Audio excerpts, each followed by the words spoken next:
C'est un combat qui dure depuis 6 mois à peu près.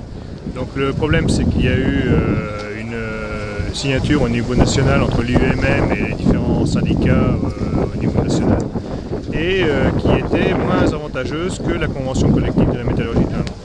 Et l'UMM de l'Indre veut intégrer cette partie qui est moins intéressante dans notre convention. Et les syndicats de l'Indre ne veulent pas. Donc voilà pourquoi la révolte est ici, parce qu'il y a un droit d'usage qui doit se faire au niveau de la convention. Et ce droit est bafoué par l'UMM. Donc le combat continue entre l'UMM et les différents syndicats. Si vous voulez, pour un salarié qui est, on va dire, qui est au SMIC, sur une année de 42 ans de cotisation, il partait avec à peu près 20 000 € de prime, et maintenant il va se retrouver avec 11 000 € de prime de départ en retraite. Donc forcément le couperet est énorme. Il faut être prudent, c'est pour ça qu'aujourd'hui il faut maintenir la pression, garder justement cet acquis, parce que c'est pas quelque chose en plus qu'on demande, c'est ce qu'on avait déjà depuis plusieurs années.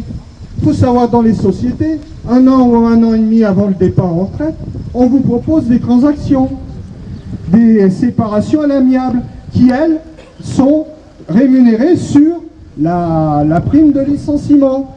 J'étais arrivé à l'âge de la retraite et puis bon, j'ai pensé demander ma retraite. J'ai envoyé une lettre recommandée à mon employeur et donc depuis le 30 avril je ne fais plus partie des employés. La prime, je m'attendais quand même à un peu plus de prime de départ, à un montant plus élevé, et puis du coup je suis parti avec 6 000 € de différence. Vous auriez dû partir avec combien?